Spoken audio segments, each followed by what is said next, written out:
On this week's episode, the first of 2024.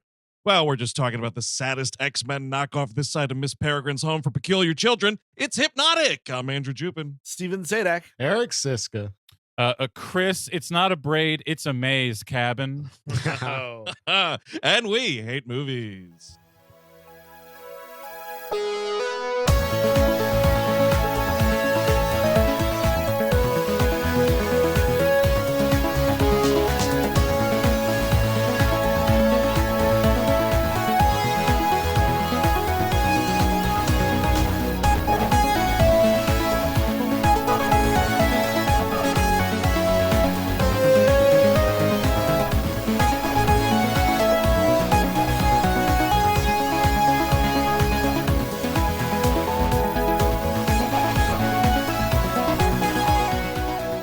Hello, everyone. Welcome to We Hate Movies. Thank you for tuning in as always. Happy New Year to you all.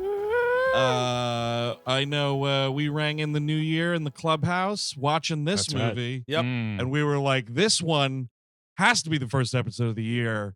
And it's a movie I'm stunned. Well, it's just proof that nobody saw it because I'm stunned. If more people saw it, you'd be Right. talking about the stupidity that is Robert Rodriguez's Hypnotic. My God, this Listen, movie. I think that a lot of people did see this, but they erased their minds. Oh, afterwards. sure. yeah. Yep. that makes makes sense. total sense. I bet you that's how they're trying to get Hypnotic 2 made, is being like, look, they just forgot, all right? Look, somebody went, Fichtner got loose, and he erased everybody's brains. Yes, Man. there is a sequel setup to this. This is a turning point, I think, for me and Mr. Robert Rodriguez. Yeah. I'm kind of done carrying water for this Yes. guy. And this is like the nadir, right? Because like this is like it's a secret movie in the biggest just possible ways. Nobody saw this.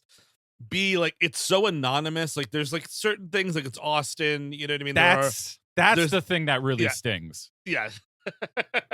That it's Austin. That's Austin, but like also that it's just so anonymous. Like Yes, if exactly. if it's garbage and it's Robert Rodriguez stamped garbage, whatever, I can deal with it. Right. But it's just like you said X-Men. Like I cannot stop thinking of like what is a crappier version of a Nolan movie? Yes. made Sure. by a guy who knows what to do. Like it's not like he's incapable of doing those kinds of shots, but it just doesn't have any of his energy Well, whatsoever. yeah, this is like Robert Rodriguez was in a bath with a lot of bath salts. He was watching Inception and then Transcendence back to back, and he's like, I can make that movie. How can I do it triply worse? Because if Transcendence is doubly worse Yeah, than a Nolan movie. than a Nolan movie, then this has to be trip worse. I'm not sure. I might like this more than Transcendence. Okay. Oh, yeah, I maybe. don't know. It's shorter. That's a Yes, big thing. it has the common decency to get out of my life in under 95 I will say I minutes. also like it more than the movie that came out last year, the Hugh Jackman Reminiscence. Another of What is that? we can make a nice little box set Yeah. of fake Nolan movies. Wasn't Reminiscence a Jonathan Nolan thing though? It is. No, I'm sorry, Jonathan Nolan's wife, but I believe Jonathan Nolan was the maybe a producer on it. Okay. Interesting. Yeah. Now, Robert Rodriguez, I liked Alita Battle Angel quite a bit. I want that Yes. sequel. Yeah. But I was looking at his credits today and I was like, oh, James Cameron produced that and wrote the screenplay. Maybe Yeah. that's why it's Ooh, good. did not know that about Alita Yep. Battle Angel. It's Oh, and that's a big I one. keep because obviously we're all the same age. We all grew up with Desperado being the coolest movie that ever Yes. cooled. You know Yep. what I mean? And Yep. then similar that 1-2 punch of that, and then From Dusk Till Dawn. If you're 13 years old at the right time, Oh, are yeah. amazing movies, and like that. I was a huge Rodriguez fan, and then like stuff like Machete. I liked Planet Terror. Once Upon a Time in Mexico, I liked at the time. Probably wouldn't anymore. no. I did not really like it at the time. Yeah. Oh my God. Rodriguez, what a bumpy road. But yeah, I think we're fully off the turnip truck here. The bushels have fallen out. My Uh-huh. God, this fucking movie. I cannot believe this. And by the way, Dude. the poster. Let's talk No. about the poster for a second. Yes, Please go do. go ahead. Holy fuck, this poster. I thought I thought because it's Ben Affleck and it turns out to be dominoes behind him. I thought these were going to be robot arms. I absolutely did, dude. I saw your Yes. letterbox thing, Yes. and I was like, I'm not the only one. Yeah, it does. Well, actually, if you look at the poster, he kind of looks like Dr. Octopus for a second there. Yes. At the very least, I thought it would be a hypnosis machine. Yeah, Yes. yeah. No, I You mean, would anything would be better than what this movie is. Honestly, this movie, and it is the most annoying, twisty movie because it just lies to you the entire time, and then the credits run, and then it's like, yeah, fine, don't Yeah. worry about it. Don't worry about it. Exactly. It's like this is one of my biggest like cinematic pet peeves: the misconstruing of a twist ending by just lying to the audience and being like, "Isn't it a fun twist?" It's not, dude. You've just told me like garbage for 48 minutes. That's what all these twists are. This movie has so many twists, and they're all just dumber than the last. And what is the benefit of the stinger on this? Like, The stinger. if you get like a Hypnotic 2, great. You do not need to fucking put down the rail work to fucking get there. You don't need to do it. And also, no one's gonna be like, "Oh, I would love to do Hypnotic too," but I'm not doing Hypnotic without Fichtner. I mean, if Fichtner's not there, I'm not showing up for Hypnotic too. Well, I just can't. At the start of this, I thought they were setting up Fichtner as like a Dr. Mabuza kind of figure. Yeah, which would be such a better movie. Which would make Such a sense better for them, movie. maybe sequels or something. But I mean, it's like just unraveling on itself constantly and making it a worse movie by each twist. You're told because the first movie is actually pretty okay, which is Ben Affleck, very stock character, which will describe what the movie is. A very stock detective character missing his beloved daughter. Yeah. Rourke, by the way, we're just saying Rourke Yes. up and down this Rourke. movie. Big- Ooh. Danny Rourke, by Danny the way. Rourke. Big old Yeah. Danny! Danny boy. That day in the park where my daughter was there and then she was gone. Yeah, my daughter got minority reported. So Minority Reported. But like, so that first movie is like him versus, again, this Dr. Mabuza dude, and there's like people with superpowers and he doesn't have them, and like that's kind of cool. This is And the cool episode of the X-Files push. Yes, Like, exactly. No. It's Definitely. a cool, you want to make a feature from stealing an X-Files idea. Yes. I'm fucking fine with it, dude. Like, I will watch it. Movie 1, I was down for it. Scully, someone robbed a bank with their mind. You mean like hacking? No. People just Let gave us over move money. Well, no, Scully. He made a lady get naked, and then 14 car accidents happened. Dude, what That are is, we by the way, doing? that's a fucking Seinfeld plot. It is. It absolutely is. So we start with Ben Affleck. The most tired I've ever seen Ben Oh, Affleck, man. by the way. Like, this is like, yeah. you see those those pictures that we all love him. The paparazzi where he's got the dude needs the Dunkin. You know what I mean? He's a Yes. tired man. Yep. Keep the Dunkin going. Let him smoke on set. Yeah. And let's get this guy up. Let's Well, get his legs moving. You know what? I think he's a workhorse. You know that about Affleck. And I think this was shot only during hangovers. They were like, we're going to blot out time. And, the good stuff's going to be later in the day when he's feeling a little refreshed. The Dunkin has kicked in. But when the hangover's happening, we will shoot the fucking 40 minutes. Jennifer, of him. I have to drink. I have to be on set tomorrow and I need to be hungover. Yes, I need to do it. Is Ben back or is Ben not back? Well, this is the thing. This is my question. It's a wave. After I finished it today, and so, full disclosure, of course, recording this episode on December the 21st of 2023. Sure. So we're still in 2023, and I had this realization, oh my God, the dude was in, like, this movie, one of my most reviled of the year, it turns out. I had no idea. And one of my favorite, like, I think he's fantastic in Air. And it's insane that both of those movies were this in 2023. And, like, I think that's just proof that, like, this dude ain't dead yet, but, like, he needs to give a shit. Right. And I don't know how he winds up in a Robert Rodriguez movie in the first place, but this clearly he was not excited about. Now, he needs to do that like Eastwood trajectory because he directed Air, he Yes. directed Argo, The Town, Yes. Gone Baby, Yes. Gone, was it Drill Baby Drill? What was that movie? Gone Baby Gone. Okay. And those are fine movies. Like just Yes, yeah. keep directing and don't take every little part like this. Yeah. This is not. I think that this and then what do we feel about the erotic thriller from last year, for the year before? The I didn't see that. Blackwater. So he's Yeah. stooping somebody in that movie. Anna de Armas. it was kind of a fun right. movie. I There's kind of liked yes, it a little. It was sort of like a well done Lifetime movie. exactly. I mean, let's remember we last saw him as Auditioner 11 in the most accursed film ever made, Clerks 3. No, God. maybe you did, Chris. But I did indeed. Oh boy, I Steve, forgot about that. You Oh, have yeah. to watch Clerks 3. I didn't know. Oh man, It's hell Was on that earth. wait, Chris? Was that also this? Was that 2023? That was no? 22. Okay.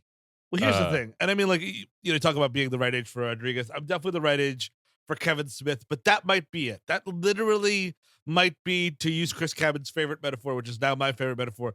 The Coke machine might fall over at that point. It's been back and forth for a while with Kevin Smith, and I think for sure. Did you ever read what happens in the movie? No, I have no idea. I have no idea. Because you just hate like the idea of Clerks 3, but my friend, the three of us hate Clerks 3 having seen it. And Got it. It's a much more robust hate feeling. Okay. I mean, but that is the Ben Affleck trajectory, right? It's always winning them back and then losing them, winning them back Yeah. and then losing them. He That loves is what to shoot. that is what he does. And like the J-Lo like coming back to her, and like everybody thought they were getting married, and like, are they? I don't think they are. Are they? Yeah, they're married. Oh, they are married. Okay, so it actually Kevin happened. Smith went to the wedding. Oh, so maybe finally it's good here with Air, but like also I hear he's in this Aquaman movie. Oh No, sorry. what? I do hear he's in it. No. I have well, heard. No. Wait, hang on a second, because I totally forgot that he plays. He's Bruce Wayne listed. and Batman. He's listed Yeah. on. He's listed on IMDb Oh, as there- Batman in Oh. Aquaman. I bet you Oh, anything. Lord. I bet you anything. It's just that fucking flashbacks. You think? It's a follow up to that garbage stinger from the Flash movie, Ooh. where it's just gonna be like, it's Aquaman drunk being like, "Oh man, I'm unemployed, hungover,"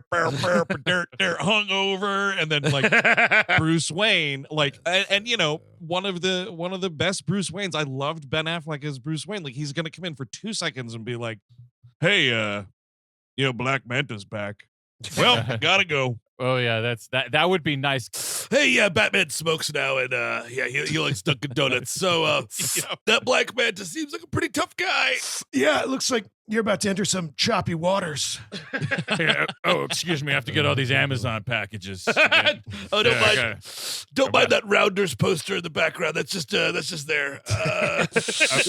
Yeah, Upgrade. but no, I'm not getting seasick or nothing. No, I was born in New England. I don't get seasick. I'm just hungover. I'm upgrading all the 4Ks. I'm getting a bunch of them. I just gotta get. God damn, get the cat. Get the cat. It's coming. It's gonna get out. Get it. Hang on. No, you can't put it over there. She's gonna start scratching the Armageddon cardboard standee there. You can't be. Come on, babe. No. Oh, my memorabilia's getting messed up trying to shoot this Aquaman 2 scene. No, do not call cut. By the way, speaking of winning them back and getting them, his next two he did Air.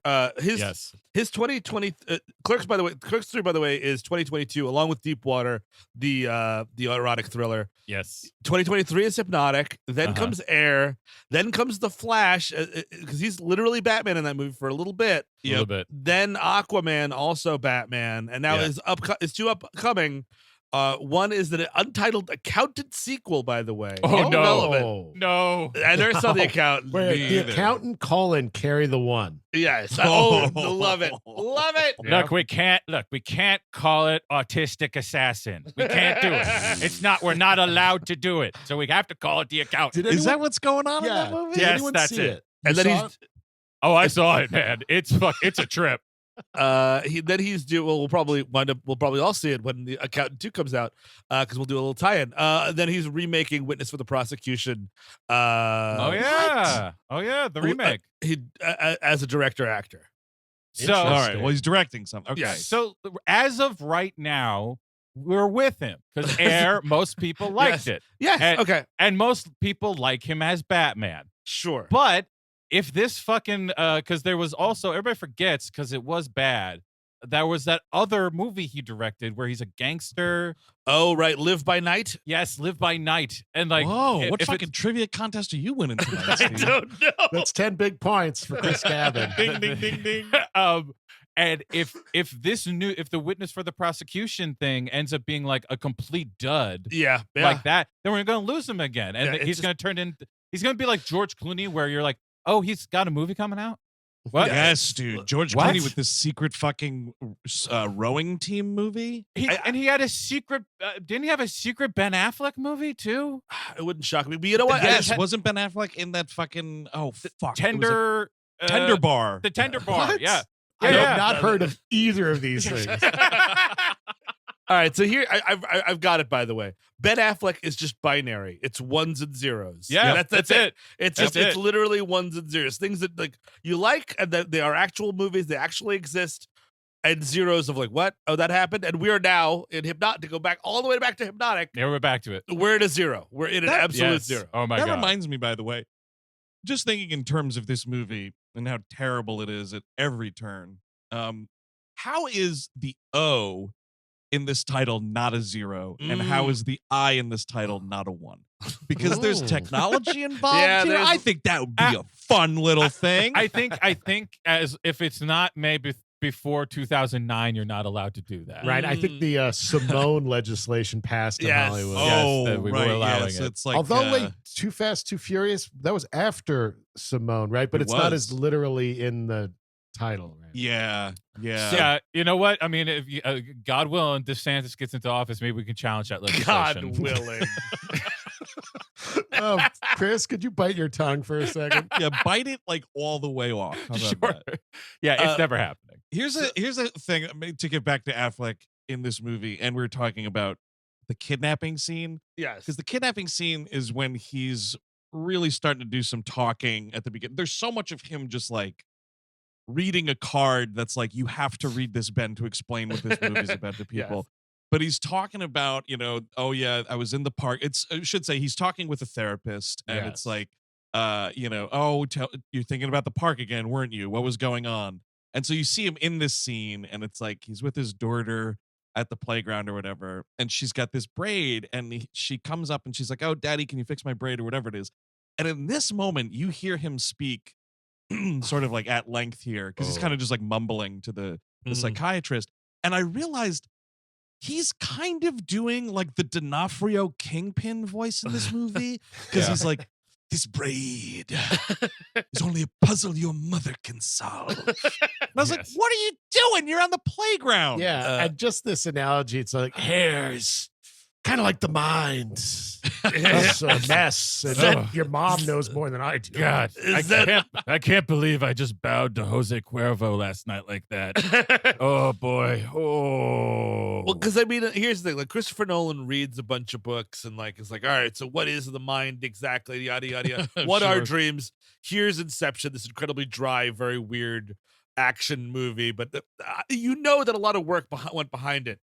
Rodriguez, it's like, I don't know, what if everybody saw stuff differently sometimes? You know what I mean? Like, Yep. Dude, it's, you know what it is, honestly, and I brought up the X-Files already, but it's as if the dude was watching like a sci-fi channel broadcast of Inception, yes, and he fell asleep. And then like when he was kind of dozing in between waking up, whatever, after the television broadcast of that movie, they just put an X-Files episode on. And then the two just started like blending together. Because that's just with Well- this, like some of the visuals, it's straight up just Inception theft. Yeah, Yeah. well, definitely later on for sure. But Robert Rodriguez claims to have written the initial screenplay in 2002. Oh, Jesus. that actually makes a ton of sense because it's so of that time. Like this movie Right, does Sure. seem like something that should have come out 20 years ago. So by the way, yes, his daughter, she runs off. He blinks. There's a bunch of pinwheels as well, by the way. Oh yeah. Yeah. And she disappears, becomes some pervert snatches her up. Sound of Freedom stuff going on. Exactly. Exactly. By 18, I love this. These news broadcasts we hear. Main suspect, 18-year-old Lyle Terry. Mhm. You guys get a look at the actor that they Yeah. hired. Dude, this is Yes. like a John Ratzenberger 18. What are you Yeah, kidding yeah. me with this guy? I can't believe, sweetheart. Yeah, let me fix your braids. Braids are the mind's portal to the eyes, or whatever horse shit it is. Wasn't it strange that we had that weird zip tie on our car door today? Well, go off, go and run. Oh no, Make friends. I do like the idea that they would be leaving clues. Yes, Like, So in his little session there, he gets a text message from a partner. It's the Bank of Austin, blah blah blah. The penguin broke out. roll out. Yeah. I mean, I do think, saying Sound of Freedom, if you were to employ a Mormon gunslinger at this point, I think you would do much better than going and pushing this down and going bank robber hunting. It seems like a bad idea. He goes to the bank. He meets his partner, Nix. Yeah. Well, first of all, like he gets in the car and he steps on that cockroach. Yes. It comes back multiple times. I don't know why. I don't know why I'm either. not smart enough to understand the significance of the cockroach in this, but yeah. Was the cockroach? Well, hold on. So, like, thinking of the end of the movie, was the cockroach wearing a little red jacket at the end of the movie? It gets up at the end and walks away. Dude, Ben Affleck's looking at this cockroach. He's like, "You were in on this too." The cockroach, like, it gets up and then he looks down and the actual stepped on cockroach is Jeff Fahey all along. Yes. Oh no! Oh no! Yes, that was our coworker Simon the cockroach. Yeah. But this tip comes in about the bank thing, and there's like a call they're listening to, like 911 or something. Yes. And the dispatcher's asking, "Are you in a safe location?" And this woman replies, "Nobody's safe." Whoa! Wow, that's when you know. Yes, all bets are off. Yes. You're right, dude. Not a bet can be made because they're all off right now. Who knows where the stakes are in this crazy mind meld of a movie? Well, much like Riggs and all kind of 80s super cops, he has to get cleared for duty first. Yes. Like, this is, that he gets signed out for duty to Nix, his partner, who Right. Yes. Yeah. Because all great cops are mentally unstable. Yeah, Remember just a that. little bit. Just a Yeah. little bit. And I guess Nix, now that I'm looking at it, is this actor J.D. Pardo, who is the lead on Mayans, FX's Mayans, if you're watching okay. that. I have not. That's the biker spinoff of. Yes. Yes. Of Sons of Anarchy. Yes. Right. Yes. So No, there I'm you go. not watching. No, Nobody's watching. Oh, I wouldn't also imagine. played a young Jack Toretto in F9. Oh. I think that stands for Fast Oh. 9. Yes, it does. That's right. F9 fuck, colon yeah. the Fast Saga. Yeah, he's their fucking dead dad that gets killed in that movie. Yeah, so it's like we're gonna go now. The boss approved a stakeout only, Ben Affleck. So we gotta just watch from this van here, and we got some jokes. Like we're definitely just doing that joke from Desperado in Yes, this movie. I can't Oh, believe yeah. that. I That- was stunned by this. It pissed me off. Yeah, It of course it pissed would. me off too. Don't make me think about your good movies. God damn it. Oh, but it's a director hallmark. You know, it's something that's because it is. I think he tells it in another movie too. Really? Oh, is Yeah. that right? Yeah. Wait. Shark Boy and Lava Girl. Yes, of course. Yeah, that one. I haven't seen that one actually. Yeah, the Shark Boy walks up and says, "I'm going to bet you $300 that I can piss in that glass across the room," and he ends up pissing on Lava Girl. Oh no, you pissed on your sister. Oh no, just for the joke? Jesus. Well, now she's like sizzling in the corner. Oh, no. So yeah, this dude and Affleck go in the van. We're doing bad jokes. We're spying on people, and here comes William Fichtner into this movie. Yes. And for a second, I was like, okay, Yeah. I mean, it's Fichtner. Awesome. Yeah. Dude always lends a hand to any quality of movie he's in. You I know? think I know it's a lot of people dislike it. I think he saves that Drive Angry movie. I like Fichtner going big and doing genre stuff, and this would have been an opportunity for him here. His hair is as big as it's ever been here, and I'm Yes. I'm into it. I'm very into it. I really like it. He's holding his age. I think he holds a meaty role here, even though he's dealing with, a script that I wouldn't give to dogs. And he goes up to there's like some lady on the bench. He goes up to her. He's like, "Oh, it's very hot today." And she's like, "Yes, it is." And he's like, "It's like a furnace in here." And it's like, "Oh," and Mhm. so that's something. Right, and he talks to the security guards at the like armored car or whatever, and like it's a sunny day, and Ben Affleck's like, he's speaking in codes. yeah, that's right. The guards are in on it. There's like an armored car and two dudes standing out front. He's like, the guards are in on it. And he like jumps out of this fucking van. And all these dudes are like, no, wait, no, surveillance. And this woman, again, Sue Ellen Mishke takes her shirt off. She's just wearing the bra. And when I tell you 7 car accidents happen because there's a woman with one of the biggest parts of one of the biggest stunts in the movie. Yes, a guy going through the windshield of a car in an accident happens because he was watching the woman in a bra.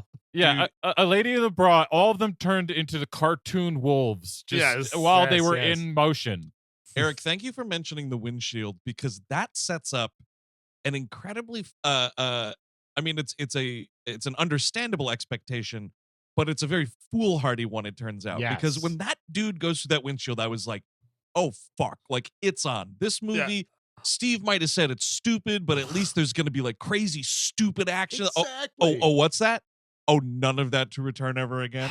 That's the thing. It's like that's what I want out of Robert Rodriguez, and he keeps telling me no. No, exactly. When he signed on to do Boba Fett, you're like, oh, cool. You know what? Yeah. Maybe it'll be bad, fucking retrograde Star Wars horseshit, but at least it'll be cool gunfights. Oh wait, none of that's gonna happen. Yep. Well, because he has 2 fucking levels: rowdy as shit or kids shit. And what I hate most about his work with on the Star Wars stuff is it kind of was the middle ground between that, which I don't want. No, don't thank you. And then on this other end, it's like this feels so sterilized in a way that when I want my Robert to be rowdy, it's not this. No, Yes. no, thank you. So Ben Affleck, by the way, we find out in that call, it's like they're not going to rob the bank. They're robbing a specific safe deposit box. So Ben Affleck goes into this bank and is like, I'd like to open a safe deposit box. And they're like, oh, right this way, Ben Affleck. I love this dude who working at the bank helping him out. It's like he looks like if Dave Bautista never got into wrestling. Yes, I thought it was him at first. So he's like pretending to get this lockbox here or whatever. Sure. And this was something that I was paying attention to the movie, but like, I don't know. I guess I just literally blinked and missed something. But like, how does he know the number of the box to look in? They do say it at some time. Someone mentions a number. Okay, I think Nix says it, but he says box 23. Okay. Yes. Yeah. And there's a lot of this movie that just erases out of my mind after I watch it. So I'm kind of there with you, Andrew. Rightfully so. Like to me, like I have very detailed notes. My notes are mostly just what happens because I can't fucking go too much off the path because I have to remember everything. Eric, I want to say something. You said Dave Bautista. That is exactly what fucking Robert Rodriguez should be doing right now. A Dave Bautista action movie. Yeah. Yep. That is exactly what he should be doing right now. And just his own little fucking weird, like a guy has to avenge something. Good, great. Go with it. There's so many of those like shitty ass movies. I saw we got an email from a public relations firm trying to push Kevin Spacey's return to the show. Dude, I saw that and I was like, you have no idea what we are. Peter 5'8" or whatever it's called. Yeah. And it's just just like, I guess Taken and all these movies that go down that path, like not that Liam Neeson's disgraced. I mean, Kevin Spacey is, and that's people, Tom Sizemore, fucking Seagal, all these people that had kept making these kind of shit movies. Oh man, just have Robert swallow your pride and make some shit movies and have fucking fun with it. You're the same age as half these guys. Like, you should be the go-to one to do these movies. He should be making like kick-ass canon equivalent. Yeah, like DT streaming action movies, and it wouldn't be. I mean, whatever. Like, it wouldn't be that much of a knock against his career because, like, he flourishes in that shit. Flourish in the putting the camera in the fucking shopping cart and all that stuff that you've got your low budget film school that you do. He's got to get back to his roots for sure. Yeah. And but by the way, I did not mean to say that he should make movies with Kevin Spacey. I'm just saying he should make trash action. So I don't know if you heard me yelp 5 seconds ago. Yes, I did. I couldn't tell who that was. I thought it was Chris for a second. That was me because I looked up Peter 5'8" because I didn't know what it was. And the wig that Kevin Spacey is wearing in this movie. Baby. Oh, yeah. I just dropped it in the chat, please. That's gorgeous. It's incredible. It's incredible. It looks like if you remember the middle seasons of Full House when Joey Gladstone had a woodchuck puppet for a little while. Yes. It's that is on top of his head, and the world's oldest man has brown hair now and a sniper rifle.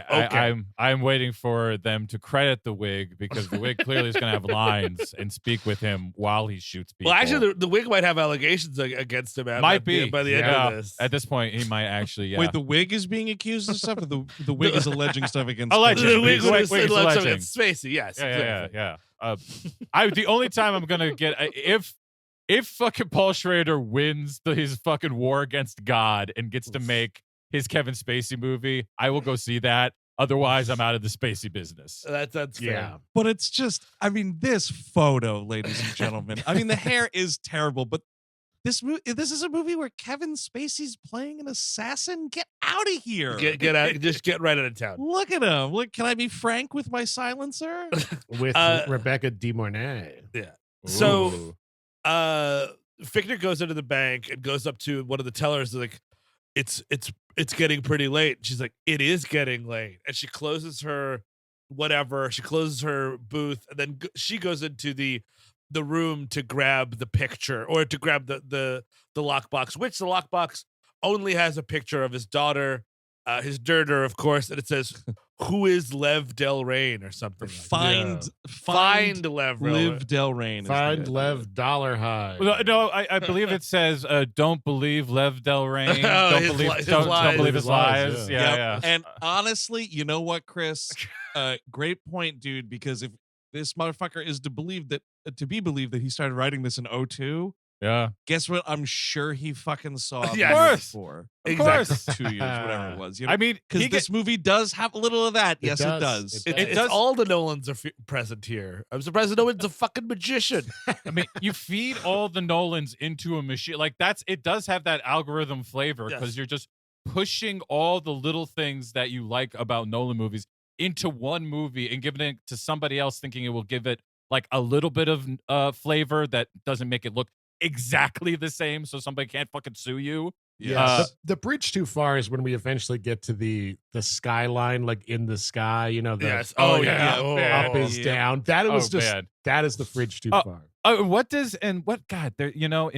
Something happens at the beginning of Tenet. There's a big action scene in a train yard. That's interesting. Yeah, you're right. That's interesting. He winds up. What do you want to say there? Now he's chasing William Fichtner to get this photograph. William Fichtner goes on top of the bank, and there's these two other guys with him. These two other cops that have been like following him. My favorite line in the movie, because I mean, you want to talk about like Memento. That's because like fucking Guy Pearce is a live wire in that movie. I mean, the script is the script, but like he is like the reason the movie is like moving forward by this great performance. And Ben Affleck, there's like these two guys that like, William Fichtner is like, go shoot each other, boys. And he's like, what? You guys are crooked? Who got to you? And I'm like, yes, because it's constantly like they're in on it. He's in on it. This one's in on it. Where Guy Pearce has that frantic energy that is not here. Well, yeah, no, Ben Affleck has like mainlighting cold brew and still cannot get it up for this movie. Like just he's not there. He just went. There's nothing and I don't blame him because there's nothing fucking to this. No, nothing about this movie being awful is Ben Affleck's fault. No. I assure you of that. But it is just very funny to him going, they're in on it. Go get him. What? Yeah. He sounds like an NPC half the time. I mean, it is a lot of NPC dialogue in this script. And you don't even really know because it's just like one fucking hot dog in a gray suit after another. But those dudes have been in the van that whole time. And now it's like, William Fichtner's controlling the cops. Maybe or whatever, and then he just fucking Marty McFlies off the roof of his bank. Right, I love he just jumps off and he's vanished. And there's interesting stuff. We come to find that none of the interesting stuff is actually interesting, and nothing ever happened. Like you'd think there's at least a body count in this movie, but it reverse engineers, and these guys didn't actually kill each other. At the end of the movie, it turns into the game for no reason, where everyone's sitting at the at the lunch table, and I'm like, that doesn't make any goddamn sense. All right, so this division which we'll get to what the twist is later. they are staging these car accidents where people are flying through, and like so they have stunt people on staff. No, but I guess. No. See, that's the thing. That is the thing that this movie, the idea of this movie and what the powers of these people are is a fridge too far. Like, he fucking loses the thread, because if this was just a movie where you're doing that X-Files episode Pusher, sure, all you're doing is like, you are putting things like commands in people's brain and making them physically carry out things. Yeah. But what this movie also tells you that these people can do, not only just force people into physical action, they can create entire fake realities around you. Yes. So all of those car accidents, whatever, Steve, that shit's not even happening. Fake reality. That's all fake. Okay. But, so I'm not watching anything. But the Hypnotics and the blockers, as we'll get to know them as, like, good God, this is like some fucking canceled 1970s hockey league. You got the fucking Cincinnati Blockers, the fucking Montreal Hypnotics. The crowd is out tonight for the Cincinnati Blockers. So, by the way, so if Hypnotics could make you see a whole reality and completely shut out actual reality, is that what happened to Kevin Spacey? Did he run afoul of Hypnotics? You've done nothing wrong. Everyone is against you. No, those Christmas videos were a good idea. Meanwhile, he's just like in a car in like what looks like one of those like COVID booster sites in the middle of a parking lot. By the way, the Kevin Spacey Christmas videos, I know, there's way too many IMDb terrorists, but I do appreciate that people have added those. Oh, yes. Well, These yeah, are you short have films to. he made. One of his most chilling performances, honestly. I mean, top 5 easily. Yeah. Is that fucking monster on Cameo yet, by the way? Not yet. I don't think so. Because they're going to be because you know what? It's going to be like, yeah, I'll do your cameo as fucking Frank Underwood. And then, you know, all them cameos are going on IMDb. I think he's been like doing like theater in either like Britain or France or something. Like probably France. I mean, he's been doing work. Like he hasn't been like slouching. He's been working, but not here. So like this guy, Fichtner just disappears and nobody. Wow, isn't that interesting? Later, very quickly thereafter, Nix is like, "Hey, we find out who dropped that tip. It's this 2-bit psychic who's off this street. We're gonna go. You want to look her up." And he does go look her up. This is when Alice Braga enters the film, and she's a good actress for what the movie wants it to be. I think she's a good actress. She's also this was crazy looking at her IMDb because she's a Brazilian actress, and she is the niece of famed Brazilian actress Sonia Braga. Oh wow! From Donna Floor and Her Two Husbands, Kiss of the Spider Woman, of course, Baccarat a few years ago. Yes. She's the crazy ish doctor in that movie.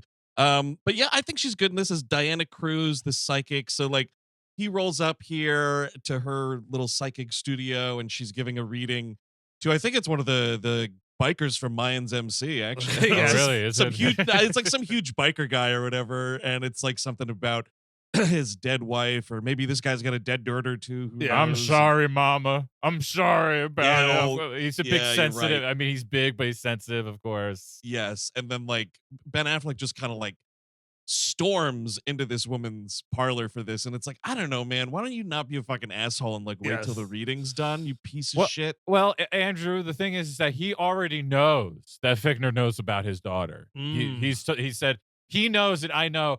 I have no proof other than this stupid Polaroid, but I'm going to fucking kill this guy. So really, he has a burner under his ass. Yeah. Oh, I should say on the roof though, before he throws himself off, Fichtner does bring up Lyle Terry, of course, and like lets him know, like, hey, I might know something about that or whatever. Who has, I guess, would be like the Mike Binder from Minority Report. Yes, a kind of character essentially. Yeah. I mean, I also though, like, I understand, there's a world of creation all around, but like the Fichtner throwing himself off the roof, I'm just like, really? Dude, are you? Is there like a padding down there? Is that what's happening here? Is that how all this is working? No, Mel Gibson was handcuffed to him and he jumped off with him. Oh, good. Well, it's funny because that move, right? I mean, we should describe it, I guess, a little bit and then move on. But he just kind of rolls off the roof of this high-rise bank building, and Ben Affleck looks off the street. There's no body. There's nothing. And then he goes, it's just basically like a, huh. And I'm like, I don't know, dude. You got to start screaming about that. Yeah, yes. That's maybe a crazy, crazy thing that just That's a happened. reality bending event. That does not happen. It's like Precisely. Batman was here without costume. Exactly. And it just moves right on. But speaking of moving right on, this biker does have a really great line here because he stands up. Because like Affleck's like, oh yeah, are you Diana Cruz? You look like a bullshit psychic or whatever. And this dude stands up and he's like 2 feet taller than Ben, and he just goes, "This piggy bothering you, Die?" Yeah. Pretty great. She's like, no, just wait outside. And when he waits outside, you see William Fichtner like, got a light. It's like, oh man, here it comes. Yeah. Yep. And he's I believe at this point, Diana Braga or Alice Braga starts to say hypnotic, which we're going to save the rest of this movie. We are Yep. like, oh, I'm a hypnotic, and the guy that you were fighting is a hypnotic, and he's a level 5 hypnotic, and I'm a level 2 hypnotic, and if you minus the 3 and put pi in there, that's how you get what the powers are. Wait, what you mean, like telepaths? No, telepaths just read the mind. Hypnotics reshape its reality. Oh, Oh God. my god! Oh, I got it. Okay, now I understand everything. By the way, why are you selling lotions? This is a Oh, dude, tarot 'cause place. Like there's this this is- whole wall of like perfumes. and Yeah, well, fucking- you know what that is, dude. It's like all the what am I trying to say? Like sense related therapeutic stuff, Of right? Like course. bath oil shit to Mhm. calm Sure. you down and whatever. It's I mean, Yeah. it's all a racket. Oh, by the way, Chris, all of this is fake. yes. these brain pills will help you block the hypnotic attacks, which are definitely happening all day long. Now these are ground down turkey bones, and if you sniff this up, brother, you are going to live until you're 200. They do reference later on in the film that when we get to the division that there are hypnotics controlling like the news and the mainstream media. That's Okay. very Alex Jones right there. Would love to see it. Also, hey, me over here, if we're going to talk about Yes. the Hypnotics as this group that like controls things, I would love to see how like the actual powerful ones is, because as we said, the end of this, it is like COVID tense. Yes. Like Well, that's essentially where this ends. it's a bunch of real estate agents on a backlot, practically.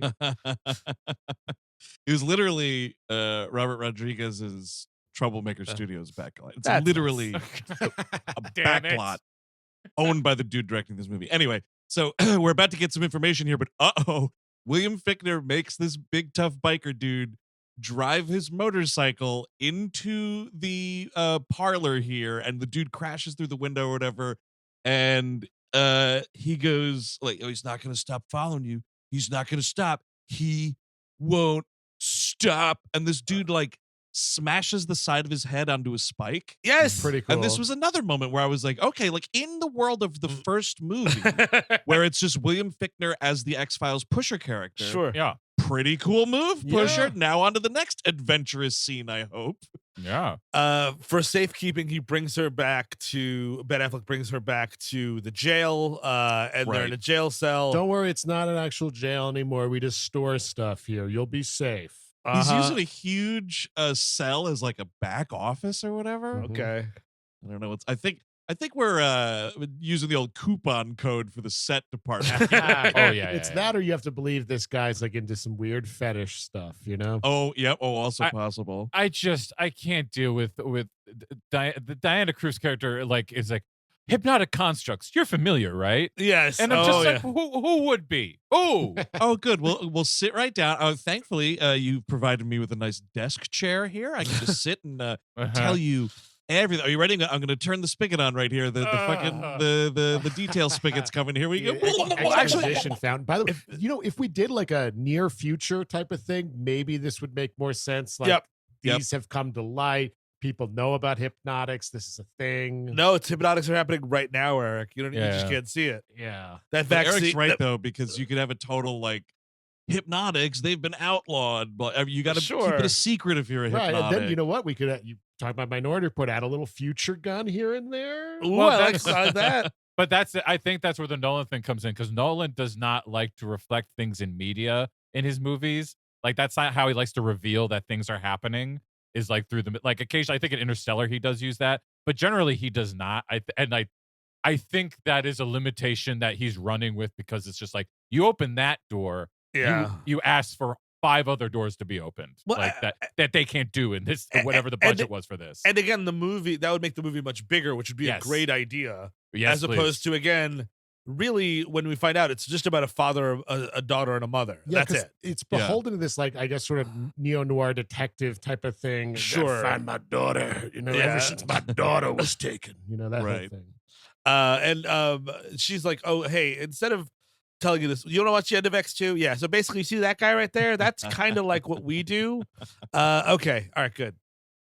Yeah, but she's like, yeah, I'm a hypnotic. Like, watch this or whatever. And the partner has come in at this point, and she's like, you're a prisoner. Act like one. And this dude starts like sobbing in the jail cell or whatever. And then she's like, now you need to go get some air. And he's like, I need to get some air. And that's again, like all of this still is kind of totally fine. This is where she does start leaking in the stuff though about hypnotic constructs, and she's like, we can change the whole reality around you. And I'm like, hang on a second. No, just make me pick my nose in public. Exactly. Come on. Exactly. It's so because that's the thing. It's like it's in Pusher. If he says pick your nose in public, it's like, hey, I just gotta pick my nose in public.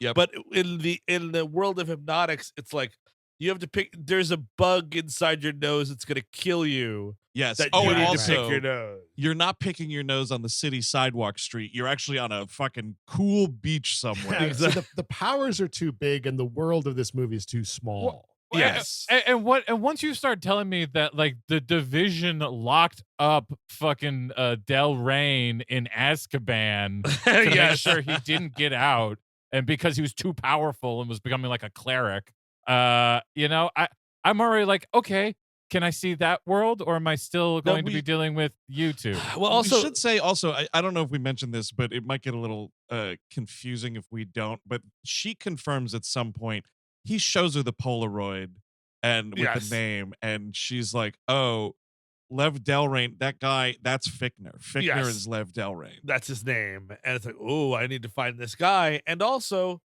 the division, that's a, hey, Bob, just put that in italics in the first draft of the script, because we need it needs to be Division M, Division I, or the Division of Hypnotics. Division anything. Yeah. Dude. This just the Division. Well, but that's a fucking cop show on CBS. I'll never be old enough to watch. Well, hey, that I'm gonna tell you right now what they were probably thinking was like, well, when we pitch this to HBO Max or fucking Peacock, what we're going to do is call it the Division, and that's gonna be the miniseries, and that's like it's gonna be the Agents of S.H.I.E.L.D. for Chris, your bullshit Ben Affleck Hypnotics fucking team. Chris, I mean, no shit, dude. You're totally on the money with that, because that was another thought I had watching this movie. I think somewhere around the railroad yard chase scene, I was like, this feels like the first 2 episodes of a television show. Sure. And this world that you are trying to spin here, such as it is a world that maybe, if flushed out properly with like episodes and stuff, is kind of something. But Hypnotic, the 96-minute movie, is just nothing. I didn't tell you that the Hypnotics were all terrestrial, did I?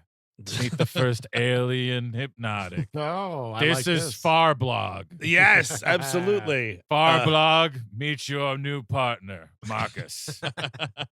She's in the middle of explaining everything about hypnotics, about how there's a division of hypnotics, and William Fichtner is like is the most powerful hypnotic. By the way, Ben Affleck, for some reason I can't hypnotize you because you have a super psychic block that I don't know what that is. Uh-oh, here comes your partner. Right. That's also explained of like, well, sometimes when people have, emotional trauma, the trauma of your daughter being taken at the park. That's why. And it sucks. Like, as we talk back through this stuff after I've seen the whole movie, and I'm like, no. All of that is fucking garbage. It's all a total lie. You're setting up this world that, again, in this part, I'm still more or less like, okay, this could kind of be something, right? Right. This is still first movie a little bit, but like, you hear a detail like that and you're like, okay, cool. So he's clearly got something going on with him or whatever, but it's like, it actually doesn't matter. And that could be a total lie. I mean, we don't know one way or the other, but like, the whole world is phony baloney. So all of this means absolutely nothing. Yeah, I need to see, like, if you're gonna play this game, I need to see those differences between the real world and this fake world that I keep on having to deal with. I need to see also the Dennis Leary-led Blocker Rebellion. Yes, that is happening. Yeah, dude, the fast somewhere. food worlds are on. Please, I need to see any of that. But of course, no. It's got to be. I mean, I'll say I like the Knicks versus Rourke fight a little. It spices it up a little bit. It's set up nicely. He comes in because she has a line here. He cannot be caught, and then the lights instantly go out on that line. And this partner Nick comes back, and like he's all in silhouette right here. You don't even really know it's him at first. It's there's like the slightest of a Dutch angle, very horror movie-esque here. So it's like, oh, cool. Planet Terror vibes in a way. All right. Hell yeah. I like that. And yeah, this fight happens, whatever. This dude will not let go of trying to get the gun and getting Ben Affleck. So this woman shoots this dude right in the head. But that first Ben Affleck handcuffs him to like the cell, and he's like ripping his hand off. Oh yes. Try to keep it going. And that's sort of Planet Terror-esque. That's scary. That's something. You're totally right. And she keeps saying like, this is what he's been told to do. He's not going to stop till his job's done. He'll rip his own hand off. And you see him doing the fucking Gerald's game on himself. You know what? You're right. What I'm going to do is I'm going to get him in one of these cells, and I'm just going to close the door, and we're just going to leave him here. Oh, you shot him. You shot him right in the head. Okay. All right. To hear her tell it, she, quote, set him free. Yeah, you murdered one of my best friends, so... No, I set him free. He's going to put on his red blazer and go have lunch for the rest of the afternoon. He's off for the rest of the day now. There is an open jail cell right here, right in front of where you shot him in the head. So now we're on the run together. Yep. And they're at like a greasy spoon kind of a thing, and very similar to the beginning of Dusk Till Dawn. Some like Marshall comes in and he's just like, give me some chilaquiles with extra chorizo. I just want to shit my pants this morning. And coffee so black it's sludge. Yes, dude. With the black coffee too. I'm like, dude, you need at least a seltzer water with this. You know what I mean? I'm going to be making a turd trail before I even get back out to the squad car. Right. And then this Texas cop starts to notice them. By the way, they are wearing, to hide out, they're wearing giant sunglasses and baseball caps with nothing on them. Dude, put a t-shirt on that says, I shot that cop a few hours ago. Exactly. You should be matching this much. The blank baseball cap, that is I'm either a fugitive or a celebrity in a movie. Lucille, you know what? Put some of that ghost pepper relish on top of that, because I want to die on the toilet is what I'm planning to do. Yeah, get all that spicy spice on there. I want to destroy your toilet before I leave this small diner. And also set the coffee pot to 2 cups, but I'll put half the amount of water you would normally put in for that, because I want it messy. I want it messy, Lucille. You know, when I have a breakfast like this, old Patty back home, she says my shits are like alien blood. If they melt through the toilet. I have gone through 5 toilets in 10 years. And, later on there's twists. I mean, maybe people should watch this movie before hearing our episode on it, but like, this is a construct too. Like they're inventing this guy or making some unsuspecting guy eat chorizo. I don't know which it is. Yeah, I don't know if I didn't see that sheriff during the fucking red coat part of this. But if they never leave the back lot. Oh yeah, you're right. So that is everyone has to be. Yeah. No, man, do I gotta play the sheriff on this attempt? Really? The guy who's gonna shit his pants. Don't worry, the chorizo and black sludge coffee is also a construct. It doesn't actually exist. It'll feel like you're ripping your guts out, but it's not real. Well, could you call cut before I have to actually eat it, please? Well, no, I mean, you'll go and get your food from the empanada food truck that we have outside of the set here we got. So wouldn't you know it, despite their Kardashian-esque sunglasses disguise, this sheriff is like, oh, that's clearly them. And like, now this is a thing where and yes, Eric, you are right. If people were like, oh, maybe I want to hear a little bit about this movie before I watch it, you probably should just watch this first, because as we talk through this, it will be pointless for you to watch it, but maybe that's also a benefit to you. I don't know. It's Swiss cheese. This movie is Swiss cheese. Exactly, because in this part right here, because it's a fake world, this cop does this, but if he were a real cop, he would not. Like, he sees them and it's like, oh, it's them. And this dude gets on the radio right in front of them and is like, Yeah.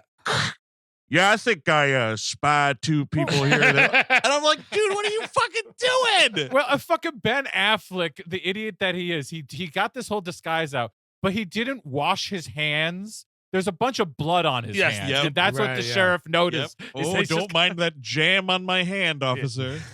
You got a cut on there? Oh, you don't got a cut. But then you Diana uses the mind power, you understand, to call it in, but say we're headed north. But what's this? The dispatcher responds, and it's Fichtner. I found you, Diana, and the cops arrive with Fichtner to get them. The first movie is actually interesting, I think. Yes, but then this is when the first movie starts losing me, because this is when they split up, and yes, we get Inception / Doctor Strange, which, let's not forget, that stole that from Inception, the folding universe situation. Mm-hmm.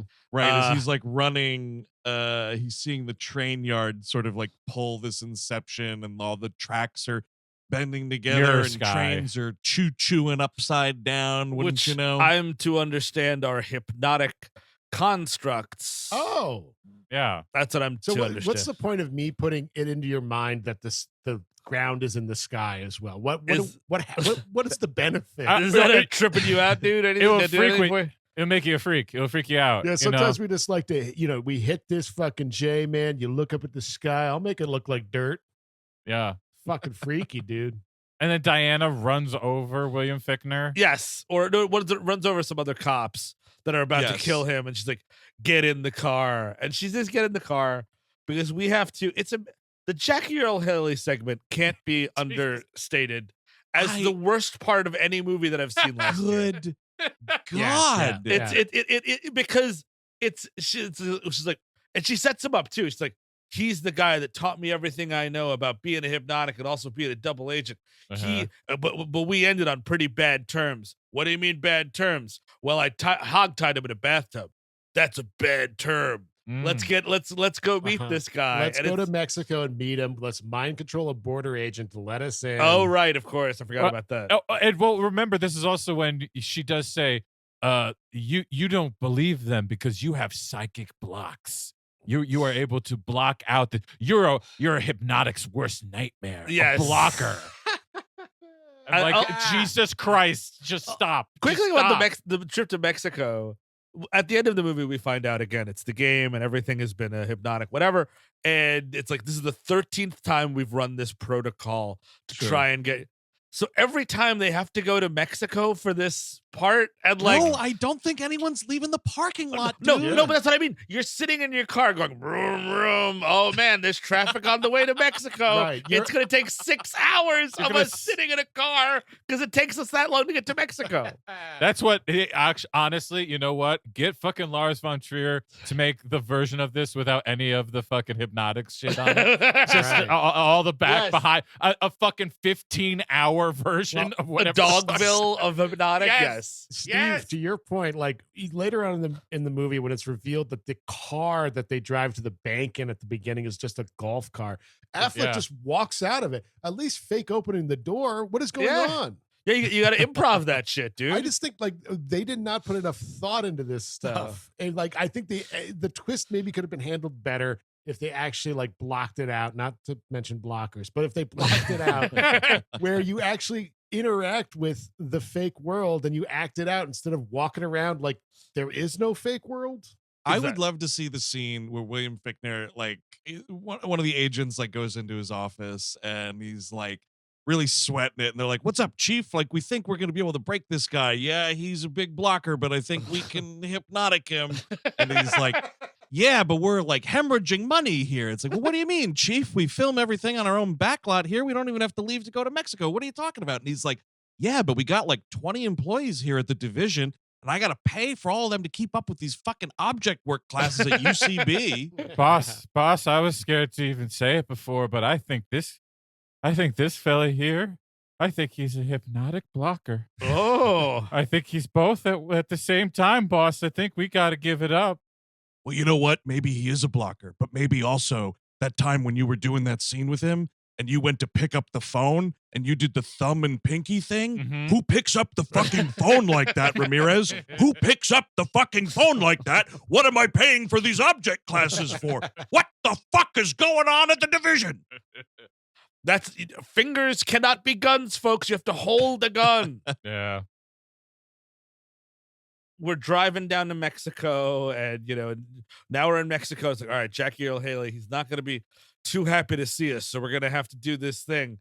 And like, he's got some, I assume she's a maid, if not his girlfriend or something, because he's telling her open the door. He's like maybe chair bound. He's watching television. Jackie Earle Haley he's out of nowhere. chair bound in the same way I'm fucking chair bound, dude.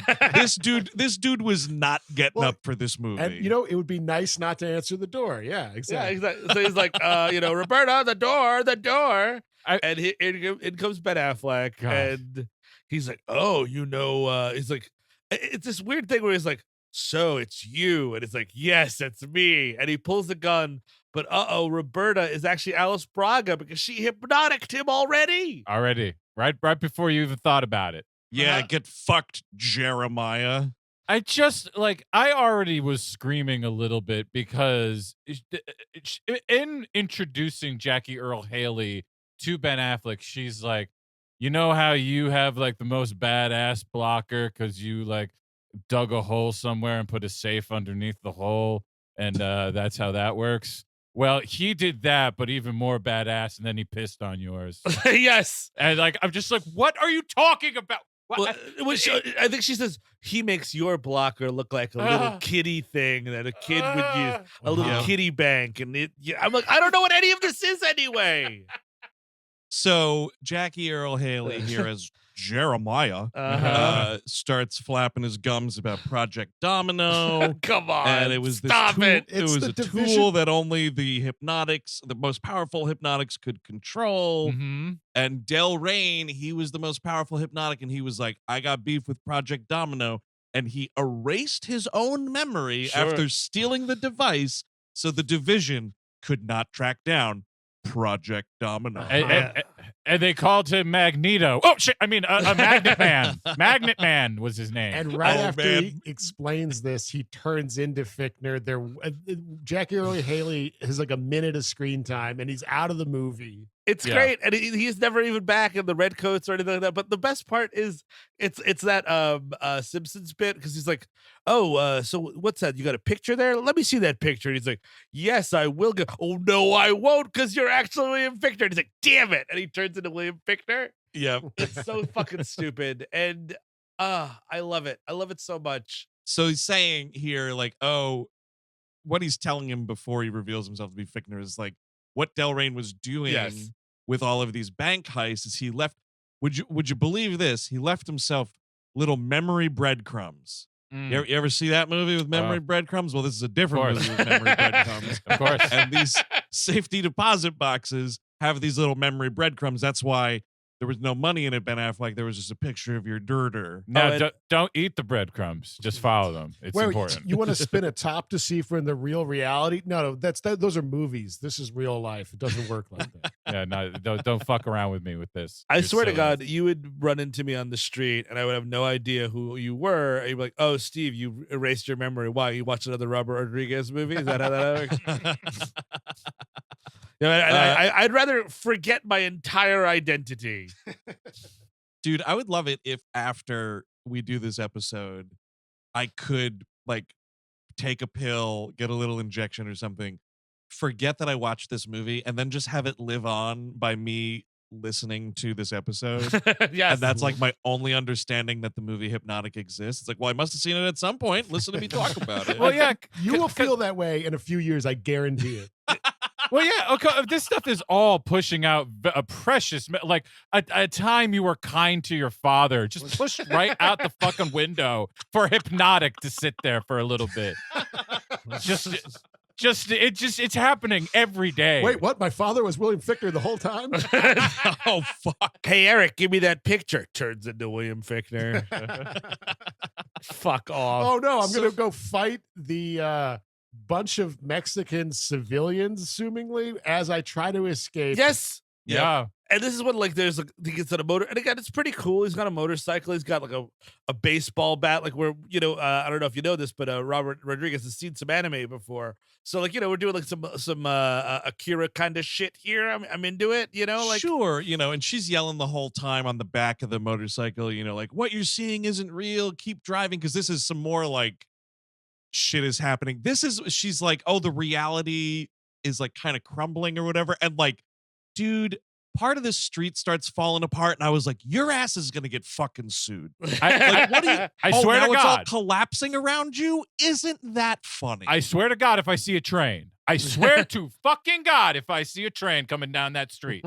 And so then it's like they get sort of cornered here, and Fichtner like walks through the crowd, and this is, to me, hands down the funniest moment of the movie, where William Fichtner and Ben Affleck, I believe the direction was, hey, you guys ever seen them later Scanner sequels where they fight each other with 9 powers? That's what you're doing right here. Because the two of them are just angrily staring at each other. Ooh, it's funny.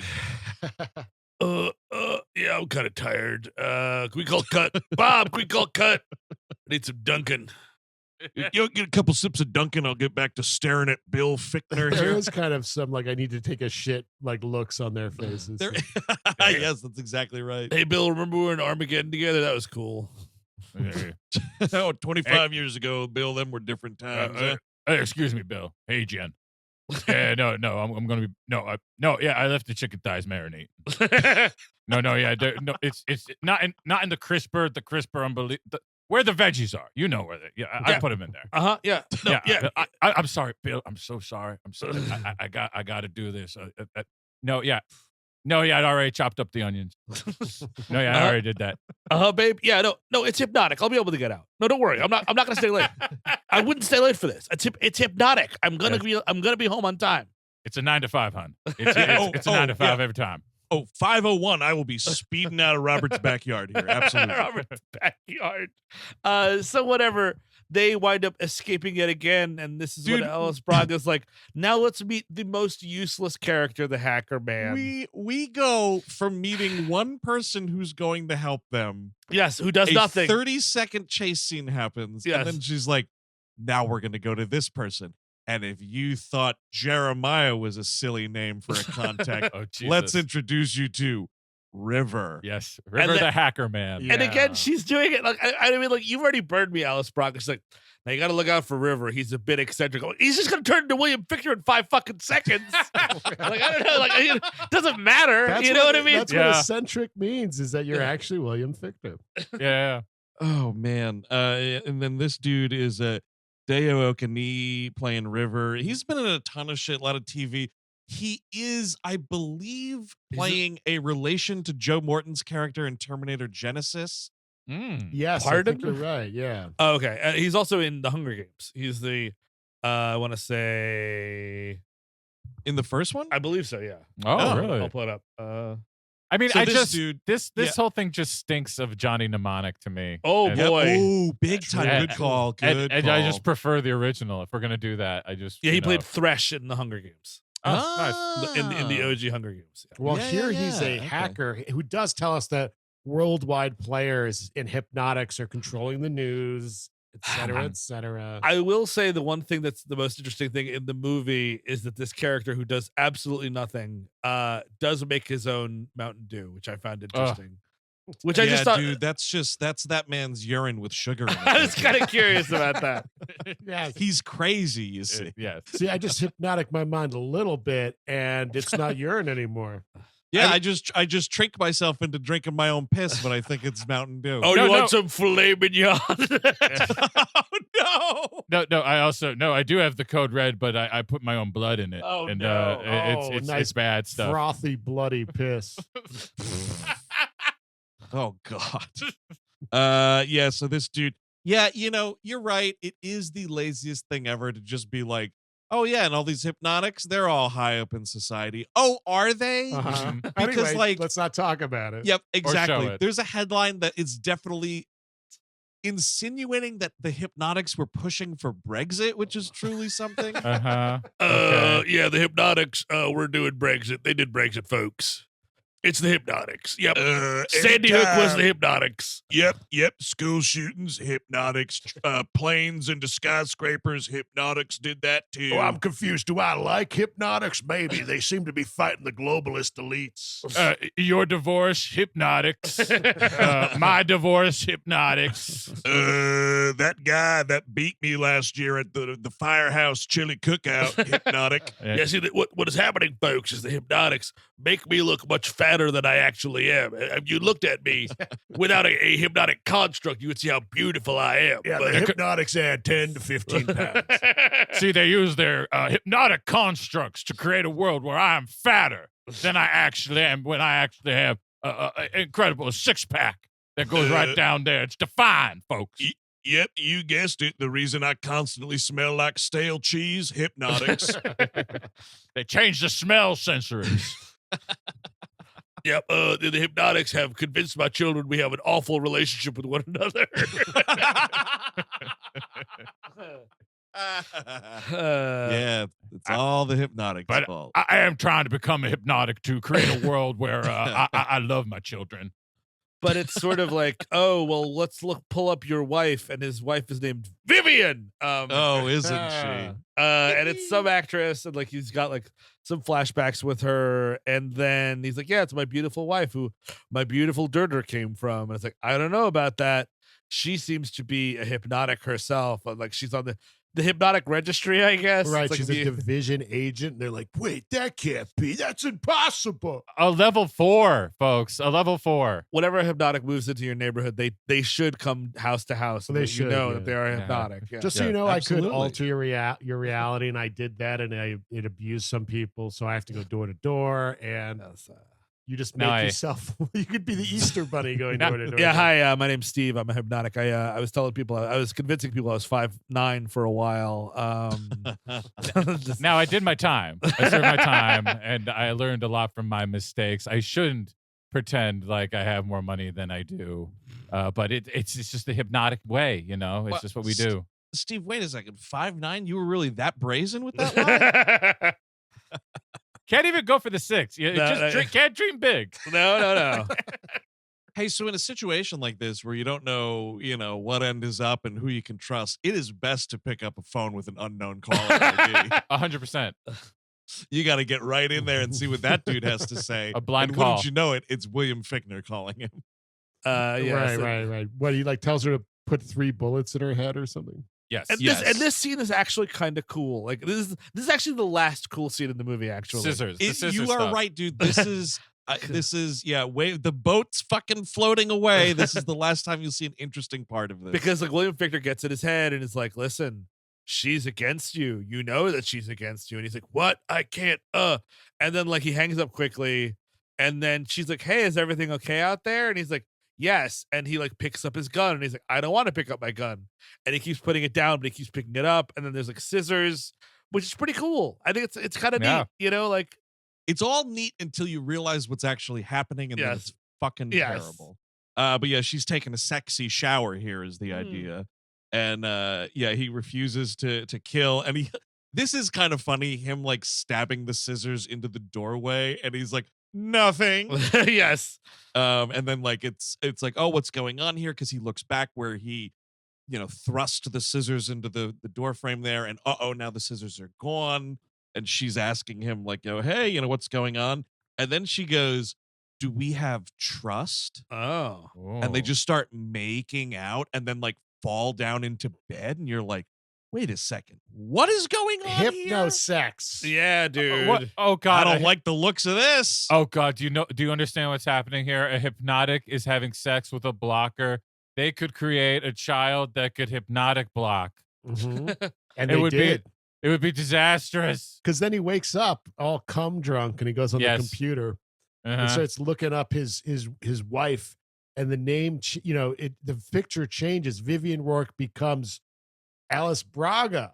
What? Oh, no. Bow, bow, bow. And the Project Domino is actually his daughter. What? And yeah, then Domino's Dominique Rourke. and Yeah. this is when he's just like, okay, you can come out now. And I'm like, who is he talking to? And apparently he's talking to the entire movie because he's just like, you can come out now. I've figured it out. And then like everyone in the movie is wearing a red jacket. And that is to let you know that they've all been in on it together. Right. Nix is back from the dead. That was the partner who got shot in the head. Yes. It's all been a ruse, a mind ruse. Now, mind ruse aside, I really original title of this movie, Mind Ruse. By the way, Mind Ruse.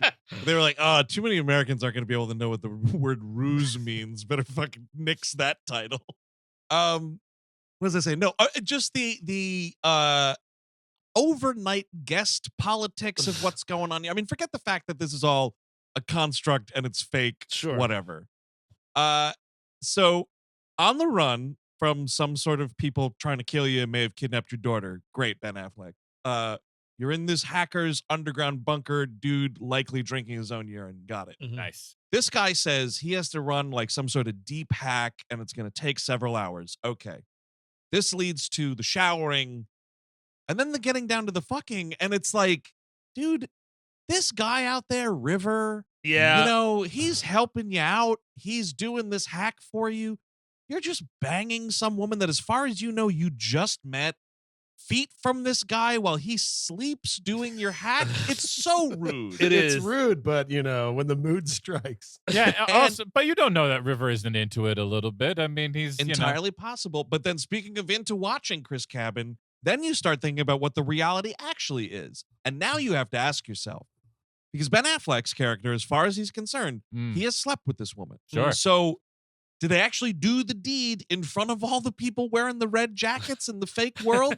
Or did she plant in his head some sort of sexual experience? That's a good question. Or a little bit, or halfway through, where like he's like, they're both fully clothed, but like they're going through the motions, and he's like, I mean, and she's like, yeah, that's great, babe. Oh, or wow, if that's she's so had hot. enough, she can just hypno the rest of it and get up. Oh, there you go. That's. I mean, because we end up finding out that this has happened 12 times so far. So you could have tried it a bunch of different ways. I'm telling you, at least one time they made sure that to watch Ben Affleck jerk off like in a circle, just him alone with himself. You'd think they definitely did that. That's a good point, Chris. You think they'd be harvesting his seed, which could bring about a new domino. Oh, absolutely. Which is a mind powerful girl. If Fichtner was serious, he would be milking this guy daily, getting it all ready.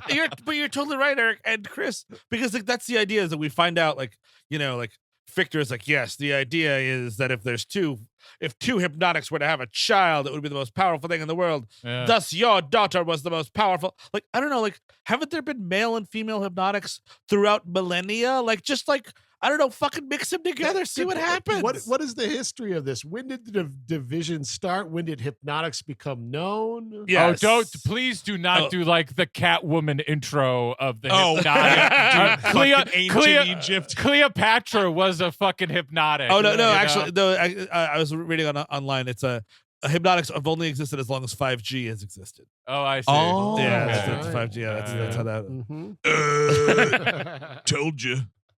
And it's just like, yes, this is the 12th time. Tell us where your daughter is. And he's like, I'll never tell you where. And I'm like, what are you talking about?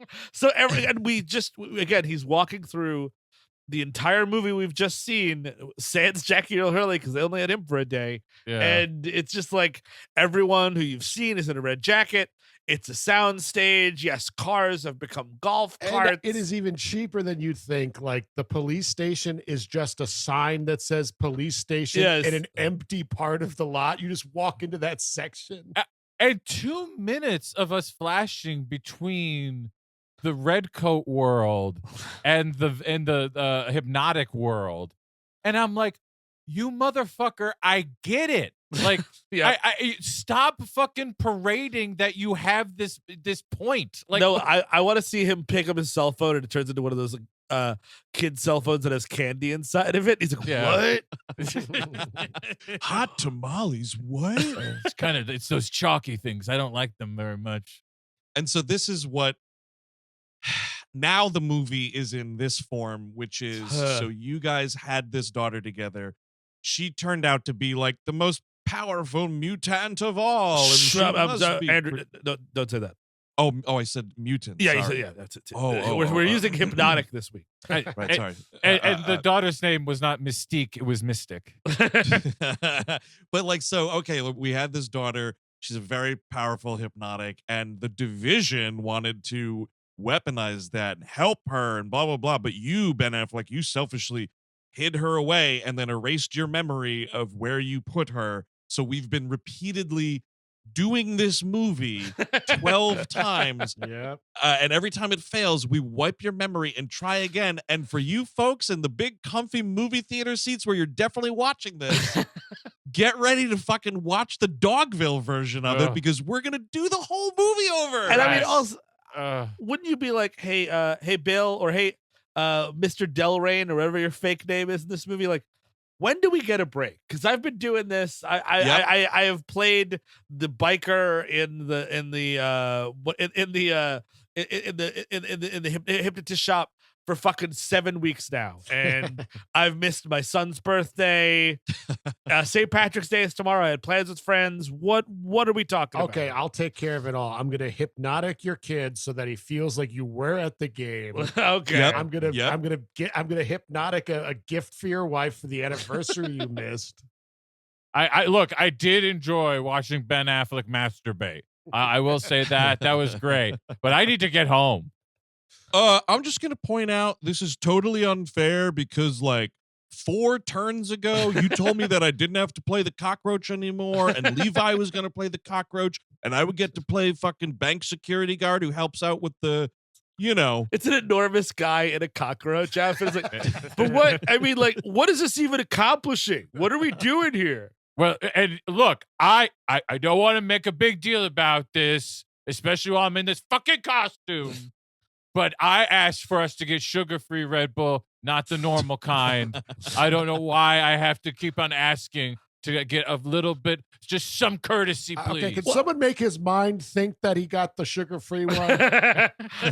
I also love the idea. We get a little sassy too about the script, because he's like, Fichtner is like, yeah, of course we put you through the perfect puzzle that you'd have to solve. You're the cliche detective looking for his daughter. I'm like, oh, we're winking at each other, right? We're having a little fun here.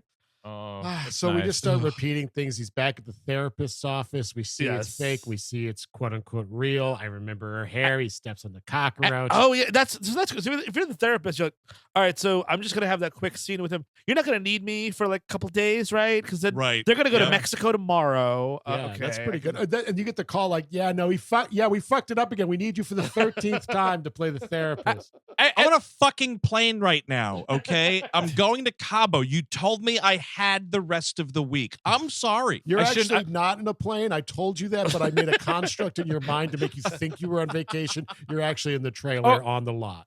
Oh, really? So you're taking the money when I paid extra for the Wi-Fi? Huh? Oh, great. Someone needs to. I need to fucking. I want to talk to you a little bit. You can right to Fichtner's bank account. Yeah, dishypnotic me. I'm gonna fucking talk to you about this. Absolute completely throwaway detail here that they set up could be like maybe something, but the movie forgets that anyone ever said it. And I think it's Fichtner who says, or no, maybe it's some analyst talking to Fichtner. Somebody's like, oh, by the way, all of these like constant resets are destroying this dude's brain. Yes. So just putting that out there, and you think like that might be a something thing for anything. Nah. Oh man. The human brain can only go through so much. Maybe 2 or 3 more times of this, and I feel like someone else will be like, yeah, 2 or 3 more fucking times, but I'm gonna be fucking sick of it. Guys, save it for the sequel, okay? By the end of it, he's drinking Starbucks because his brain just can't hold what he really is anymore. Yeah, Mr. Delaware, do I need to take my shirt off in every version? Does that always have to happen? Do my bodacious tits always need to be shown? Yeah, especially because I don't think that's a detail that Ben Affleck even sees happen. You know what? Just for yes, you do, but I would appreciate something lacier. Something a little that holds together a little looser, I would say. But all right, so maybe the first time you try the detective story, that doesn't work. What if it's like, oh, hey, why not create a reality where there's no hypnotics at all, and like it's just like somebody being like, hey, isn't this picture weird? Everybody, like, you know what I mean? Like it's just like William Fichtner is they're both like in an office, and William Fichtner's like, hey, check out this picture of my daughter, and like he just looks at. See anything interesting about that picture? Like anything you want to talk to me about that picture specifically? You could just do that, and that would take so much less time and energy. Yeah. Boss, I was thinking, we keep doing these resets and everything. I don't know. I mean, the morale out there is pretty tainted. It's getting close to Christmas. What if we did one where, instead of all that detective stuff, he has to learn the magic of Christmas, and we hypnotize him to think that the magic of Christmas has something to do with his fake daughter. They do a Hallmark movie where he's a big ad exec, and he has to go to Alice Braga's like Christmas tree farm, and she's like, I don't know, it's so difficult here. I don't know if we're gonna be able to save the Christmas tree from Del Rain, and like fucking Fichtner's like, Del Rain Industries. I'm gonna put up a condo in this thing, just go totally nuts with it. Fuck, that would be great. That would I don't be know good. I don't know if we can keep on doing this, boss. Lisa is worried about giving him cancer because we keep on resetting him every fucking time. And so 13. 13th time's a charm in its own way, I guess, because by this point he has, and the movie, because it's the movie, I don't know what the actual answer is. I don't know if he was faking the whole time. I don't know if he broke free. I don't know if the reset didn't work this time, but he just decides, fuck it, and he's driving this golf cart thinking it's like an escape van or whatever, trying to like get off the lot is the idea. And it is just these people looking like they're trying to sell you State Farm insurance, it's just incredible. chasing this golf cart around Robert Rodriguez's back lot. I mean, this is low. He hits one of them. He does, yes. Whoever Thank told God. Rodriguez that these jackets look good was a mistake. It's just that they were lying to him. It needs I understand wanting to, make them a team, make them all visually something, but a big a bright red jacket ain't it. No. This sounds like a classic James Cameron prank. Oh, I see. He was asking for notes, and he saw the red coats. He's like, "Yeah, that looks great." Did you make him redder? It should, Is no, that possible? a little boxier. No, it shouldn't like actually fit. Just a little boxier on the shoulders. And so he's speeding off, and then so if this is all fake, Great question. okay, this might be Any question you have, it's great. I'm just curious now, because so he speeds off, he's getting away, and they're like, after him, and you have the Alice Braga's character and Fichtner, I think, and some of the other redcoats around or whatever, and they're like, oh, what is Lev Del Rain? What is it? Oh, it's just an anagram for Deer Valley Lane. That's where we gotta go. Sure. And I'm like, it was a but if you guys are all hip to it, and it's all fake, because also Ben's faking them at this point. Oh shit! I'm starting to hypnotize myself. Everything on the back lot was fake. Once he breaks out of there, this is the real-ish world. Yeah, so Lev Del Rain isn't a name. It's a trigger to remember her location. Yes. It's Deer Valley Lane. Yet Fichtner's only identified as Del Rey. And it's just like, is that, did you hide her in a way to, was he named that and you found an anagram street to put her on? Or did I think it's the other way around. I think he's using the name in the fantasy, but then why to would push what that. But then why would everyone else be using the fake name for him? It's a great question. Here's something that's also a great question. Why would you hide your daughter? What has to be a 17-minute drive, total tops from the division. You want to go a little further. Plain sight, my friend. Fichtner's just like, wait a minute. I drive farther than that to get the Burger King every lunch. What are you she was that close. And we find out, welcome to the movie, Jeff Fahey. This is disgusting. This is what here's the thing. Yeah. In your movie, you got a Jeff Fahey casting, and you wait till the last 15 minutes of this movie to show me. eat shit. And he's looking thin and Oh, older. looking great, dude. He looks He's like got a Don shot- Johnson in this. He's got a shotgun too. It's pretty cool. But what we find out is Jeff Fahey and whoever plays Jeff Fahey's wife, I can't find her right now in the cast listing, are Ben Affleck's foster parents. Yes. Yep. So you are running a scenario that's costing you millions of dollars a day to find where this little girl is, and you're not checking the next to fucking kid's You're not house. checking No. grandma's house. You're not gonna knock on her door at least No. once or twice. She No. lives less than 20 minutes away. No. Well, it doesn't matter because we're gonna hypnotic him, and it's gonna be fine. It doesn't matter. All right. But you don't gotta worry about these things. The woman playing, so Jeff Fahey is Carl Everett. Carl.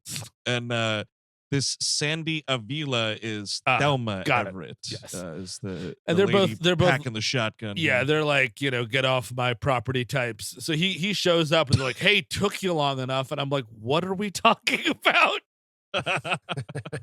It's so great. It's so good. Hey, took you long enough. And he goes into an area, into a house that is full of dominoes, ladies and gentlemen. Dominoes, piece by piece. You understand if you knock one domino over. And I also feel like this is like a point of etiquette thing. If you see an elaborate domino demonstration, it is not up to you to touch that. You've got to ask. You have to ask. I was stunned. I could not believe this, dude. The piggish behavior. You don't know what this was set up for. You don't know who did it. What are you doing? I don't know. I mean, all these resets have turned his brain into mushroom soup. That's true. And and also, I mean, at this point, he might think he's in a hypnotic again. He might be in a place where it's just constructed. You feel like you're missing a scene or some scenes with him and the daughter. There should be more than just at the park where she's abducted. Maybe they did dominoes together. Maybe there's a way to tie this together a little cleaner. Oh, I'm sure that they call it an actual movie. But he knocks over these dominoes. They spin around all over the house. He fucked up her TikTok video, by the way. Like that. That's what this was. Yep. Fahey was like, I got the camera. Oh shit. Oh damn it. damn it. Taylor Swift's love stories playing in the background. Exactly. You damn fool. That would have gone viral. Shit. Oh shit. Goes all that YouTube ad revenue money. Yeah. Well, hey, you left her 12 years ago, so we had to pay for somehow. She's a YouTube celebrity. She does all the dances. I've tried to throw the hard ones at her. She gets them all. Thank God that ice bucket challenge is over. Oh boy, yeah. Man, that was a long time ago. She probably wasn't even born yet. Probably not. But all the dominoes go down, and we go into a room with a girl that is significantly older than the other girl that we saw. So time has years have passed. They mentioned 4 years. We're told. 4 years. They waited she had to develop her powers in hiding so that she could maybe help dear old mom and dad in this standoff. It's all coming to a head here at the fake ranch, which is also fake. Day in and day out, Fichtner for 4 fucking years was running scenarios and fucking getting costumes made, and he can't check this dude's personnel file for fucking next to kin. You can't look at it's on his insurance form. Mm-hmm. Who are your parents? I mean, this is I gotta throw a little of this to River the hacker. Seems that guy dropped whiffing on the keyboard a little bit there too. Oh, I'm sure the information was there. They just didn't bother to fucking look at it. They go to the same Starbucks. They go Jeff Fahey has gone to the same Starbucks as William Fichtner in the red jacket. He's like, you guys gotta take fucking forever. I can't believe it. They have purchased toilet paper at the same Target at the same time. And it's like they saw each other in the fucking self-checkout. It's like, shitting, huh? Yeah, shitting. Shitting, huh? Or you could just get this, guys. You don't have to wipe anymore. All right? Not at all. You hypnotic yourself and everyone around you that it's fine. Oh, yeah. No, yeah. I saw you at the Bev Max the other day. Yeah, I would love that place. Yeah. Oh, God. It's amazing. You can get Coors Light 6-pack for $5. Unbelievable. So how's all your fake scenarios going? What number are you up to now? 9. Oh, boy, that sounds like a lot.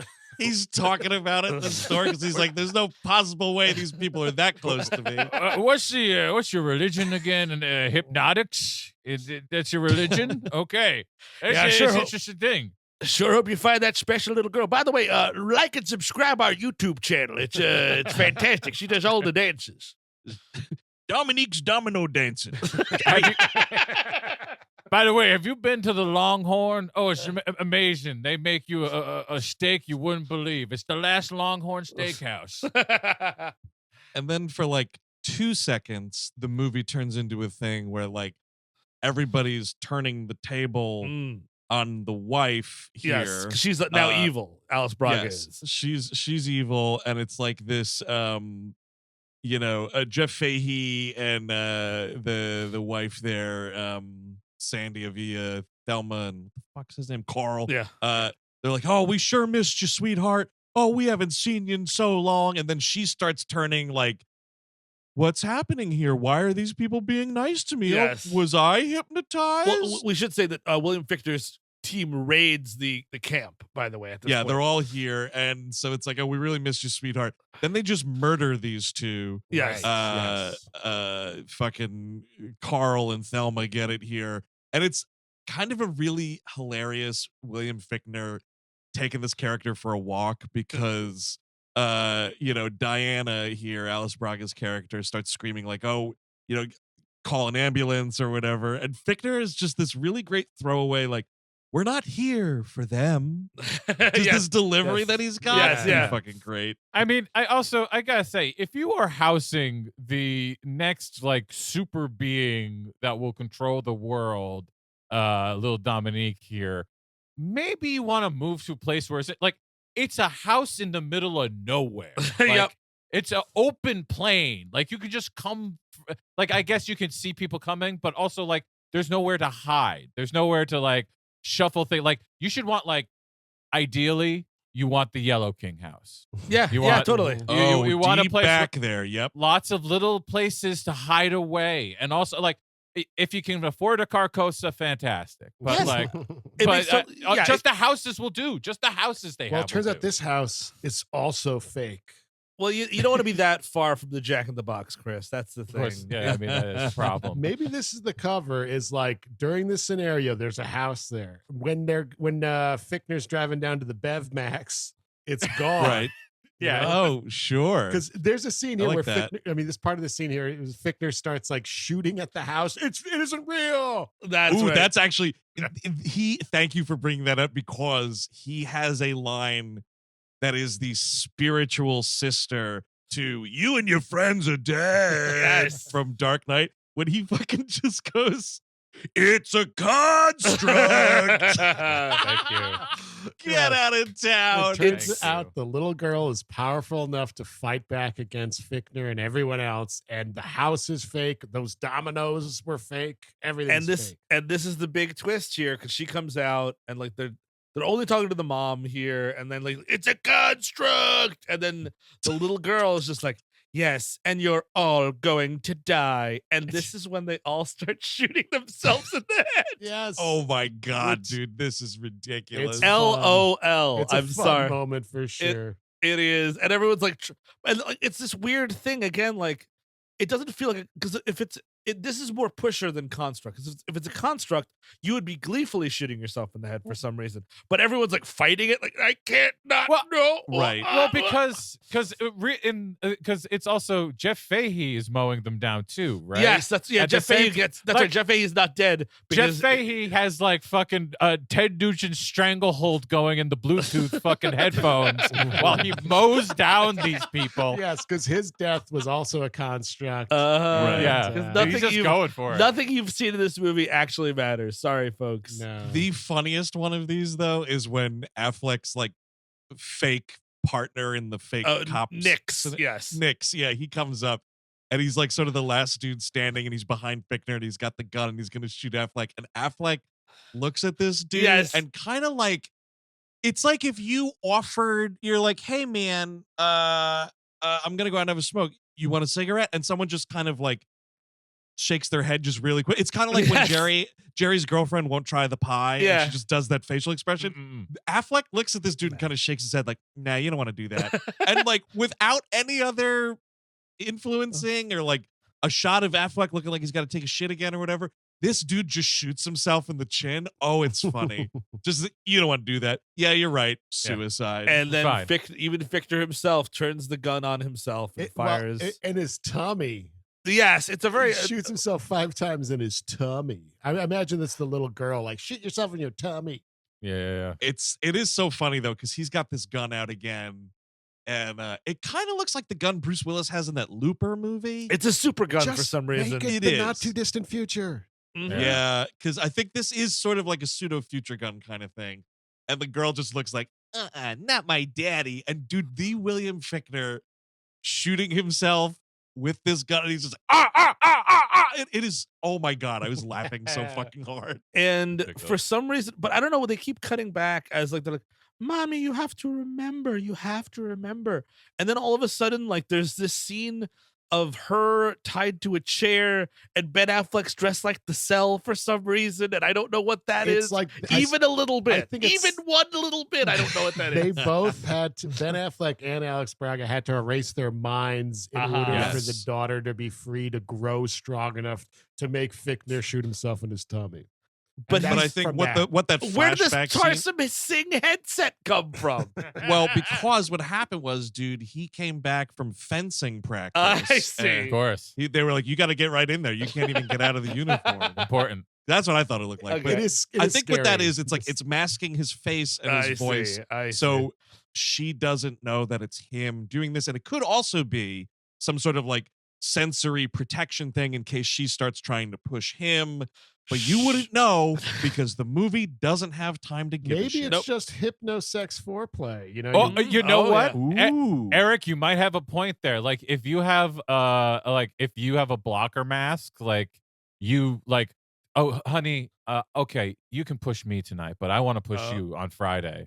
Oh man, we get to do whatever we want with each other, to each other, hey, and babe. just like making Ben Affleck jerk off again. And then you're just like, hey, babe, can we just forget the whole thing? Can you just erase your memory of last night, please? I don't want to talk about it anymore. I've apologized. You've accepted it, but it's probably better if you just erase that memory. Yeah, just erase that memory. It happens to a lot of guys, usually not me, but we should probably just erase that memory and start fresh, you know? Yeah, because the me crying, just erase the memory. Erase the memory, look, please. It was all the whiskey's fault. I keep telling you. I know it sounds like an excuse, but it's also a reason. It's a reason.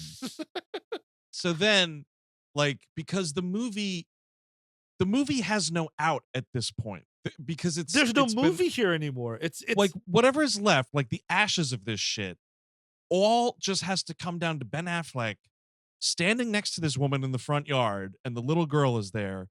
And he straight up just explains everything you've been looking at just by talking to this lady. And it is so terrible. It's like, so honey, you know, this is what we realized we had to do, me and you. And like, I don't know, man, why don't you have him start saying that? And then we see it go down in a flashback. At least that's something other than you might as well just be reading me the end of the movie on an index card. I'll tell you what I would have liked is for you to end the movie.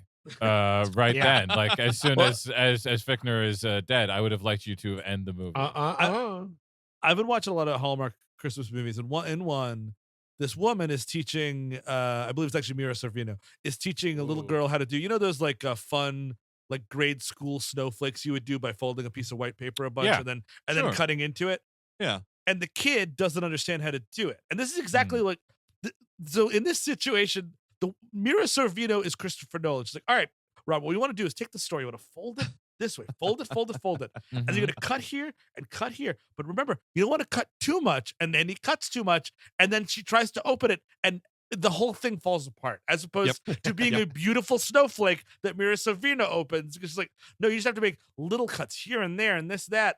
And then it'll turn into this gorgeous pattern as opposed to this little girl like cut. And she tries to open it and it falls all over herself because she's a fucking moron. And that's what this story is. That's right. You cut too much. You twisted too much.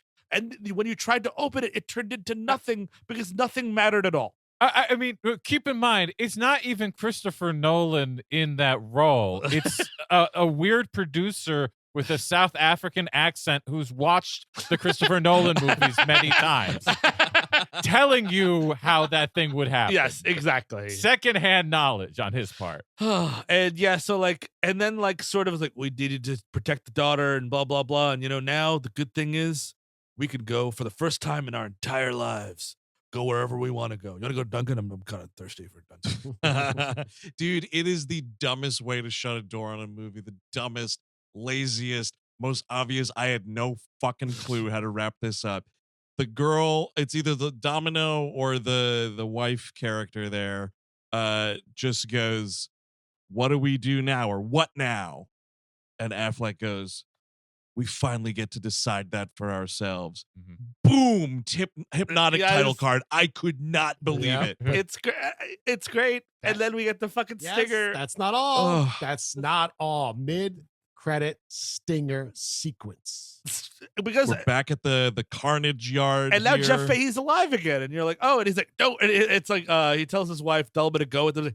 You guys get in the helicopter. I'll clean up here. Hey, and they go away, and then he turns around and he turns into William Fichtner, and I'm like, dude, Yes. No. you couldn't even help it for fucking two. You couldn't stop And- yes. twisting for And 2 minutes. Then Jeff Fahey's body's in place of Fichtner on the ground, so the poor Yes. little girl killed her TikTok grandpa.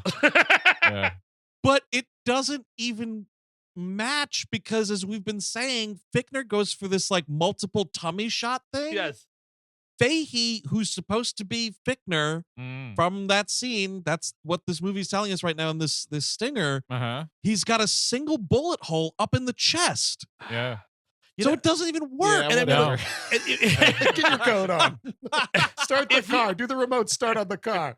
if you're that you're totally right, because if you're so convinced Hypnotic is a hit, this could be scene number 1 of Hypnotic 2. Yep. It's sure. And also like like maybe Fichtner isn't in Hypnotic 2, but like Mel Gibson is or something like that. It's like, ooh, who is above him in the fucking division? man. Right. Well, we do have, there is like mentions to someone above them all. Like, Sure. and I Yeah. forget what it is. And that's that kind of shit that I'm like, how dare you? Like, and unless I see that like this go all the way to the top in this movie, don't be doing that. Oh, because man. like that makes me believe that you're thinking about multiple of these. And the problem of when you think about multiples of movies, a lot of the time, and it sure as shit happens here, you forget about the first one you're making. Yeah. And boy, did this movie get forgotten. I mean, come on. But honestly, though, if you're going to do it, get Mel Gibson, S. Craig Zahler's Hypnotic Ooh, 2, don't Electric you- Boogaloo. I think it's a jam. I think it's worth going. I think you do it. That's then you'll find out who's pulling the strings, and it gets real racist after that. Oh, I'll yeah. tell you that. Oh, yep. insanely so. Just incredible. But that is the end of this movie. Good God. Oh. Go around the horn here. Final thoughts. Steven Sadak. I'm a sucker, and I take full responsibility for this episode because I am a sucker for a movie that gives you fake X-Men and also that goes out of its way to do all this. Remember the movie Infinite, which no one remembers? And that's Yes. another, like, it's a spiritual cousin. Like every year they try to do this shit because it's just like, hey, we need new IP. What if it's exactly like the X-Men, and I love it. And I will fall for these movies every time. I'm disgusted with Robert Rodriguez that he made this movie. And I'm kind of with Eric where I'm like, maybe I'm done with him until I hear otherwise.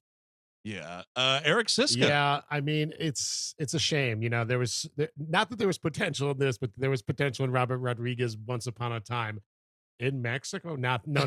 that, not that movie. I didn't like that movie. Oh, yeah. But the thing is, like, this movie feels like so much wasted potential, not only from him, but like, I love William Fichtner just chewing it up, and it's Yep. you just got to give me something for him to like it's a maze. I don't like it. Fuck this. Christopher. It's horrible. Never watched it. It is so sad that this is what Robert Rodriguez is doing. Because, I think about this. I mean, we were talking about Clerks 3 a little bit ago. Like, for whatever I think of Kevin Smith, he is doing the thing. Like he's self-funding this stuff the old-fashioned way. He's funding it, but it's to make the worst movies in the world. Whereas like Robert Rodriguez is like has had that model of like, I'm gonna do like Spy Kids and Lava Girl, and that's gonna make me money, and then I can fund my action movies that are a little grittier, a little bit more, bloody. We do the real fun stuff. And like it just feels like he gave up that second part of it to be like, I don't know, like algorithm Nolan knockoff. I think Chris, he prefers the family movies. Maybe at this point he does. Like that's absolutely possible. And it's because all this has been since Planet Terror. I've kind of been checked out. And those Machete movies are okay. This is terrible. Don't watch it. Even the Machete movies. I mean, I only saw the first one. I remember liking. I thought it was enough. fine. It was fun. fun. As far as like shit you made out of joke trailers. Yeah. Right. Because that's what Machete was. Let's not forget that, of course. Much like Thanksgiving from late last year as well. Yeah, I don't know. It's really sad that this is him because this is a dude that has made shit that I think is great to good. And like I enjoy watching his stuff. There's even in like the not as good stuff, there's usually some things to find. But yeah, just this idea of him making this movie where it just really feels like he's chasing the footprint of others. It's a bad idea. You have your own thing. Just do that. People miss that. Make those. This movie reminds me of, and I'll tell you right now, I've been trying to look it up. I was like, I'll give my final thoughts last here to give myself enough time. I'll definitely find the movie, but I can't. But this movie reminds me of a movie we did. I think it also wound up being a worst of. I can't tell you who's in it. Okay. I can't tell you the title. All I can tell you, it's a movie where it turns out they're people inside a video game. And it's got like a no. It's a more serious kind of thing, and they're like, Serendipity. Yes, yes, that Yeah. movie. This has a Serendipity kind of vibe. Yes, insofar as like we're breaking our backs to have some sort of cool kind of twist or whatever, and it's just not there at all. McConaughey's in that movie. Serenity, right? Serenity. Sorry, that's what it is. John Cusack, Ron. I was wondering why it wasn't coming up. Yes, Serenity, 2019. It's McConaughey and Hathaway. Yes, brutally terrible movie, but it's in that same vein of like everything you watched was bullshit. Twist, and that's not. It's a fundamental misunderstanding of twist endings, and this movie has that as well. Even the Jason Clarke cucking, even that. Yes. Even that was just made up. It just is on that level of dumb. But yeah, I would not recommend it either. I think is that a 4 around the horn? Stay away from this one. Absolutely. We do the dirty work, so sometimes you folks at home don't have to. That's going to do it for this episode on Robert Rodriguez's Hypnotic. Again, this is January, folks, so we're going back through some of the standouts as far as disappointments from last year. So over on the Patreon, of course, we got something a little different, and our We Love a Movie selection is going to be one of our favorite movies from last year. Eric Sisko, what are we going to be talking about? Speaking of Nolan, we're going to be talking about Oppenheimer. Ooh. It will be my sixth or seventh viewing. I forget which for this episode. Fifth for me. Yeah. How many for you, Chris Cabin? 5th for me. So we got that going on. Oppenheimer, We Love Movies. That's happening. We got our usual list of suspects, of course. Melroad 210, back and better than ever in 2024. And pretty recently, we just released our Harry Potter and the Prisoner of Azkaban-mentary. There it is. Which rules that we had a lot of fun with, and we despise J.K. Rowling, we promise. Just want to get that out there. Got to get that out there for the 17th time. She is a monster, and we denounce her. Yes. But we got that going on. Of course, you do want to catch up on that if you missed it over the holidays. Animation Damnation coming your way. The Nexus coming your way. We got a whole lot of stuff coming your way on the Patreon, patreon.com/WeHateMovies, including $8 level and up. You get these main feed We Hate Movies episodes ad-free on the Patreon, which, if you're a subscriber, you might be listening to this Hypnotic episode ad-free right now. But as far as some of the worst crap we slogged through last year, Steve Sadak, the show continues next Tuesday with what motion picture? Oh, it is the worst Marvel release of 2023. It's Ant-Man and the Wasp. Get ready to watch. Eric, you've not seen this movie I've not. yet, right? No, and it's Ant-Man and the Wasp : apologies. The Quantumanium, right? Into the Or just Quantumania. Quantumania. It's not into anything. We're not going into it. Quantumania. And you know what? I wouldn't have guessed. You know what I mean? I've been hoping that we would have trial results before the next election. Well, we got trial results before this Quantumania episode, so now we know for a fact there's no allegedly about it. It's tough, man. The dynasty is over. The Kang dynasty has crumbled. And the dynasty is over. It is just one of the absolute worst things I know. I saw in theaters last year. Oh yeah. And I've been waiting for this one, dude. I've been a fucking dog on a leash with Quantumania. So until next week, we talk about one of the biggest failures in that franchise's history. I've been Andrew Jupin. Steven Sadak. Eric Sisker. Chris Cabin. Take it easy.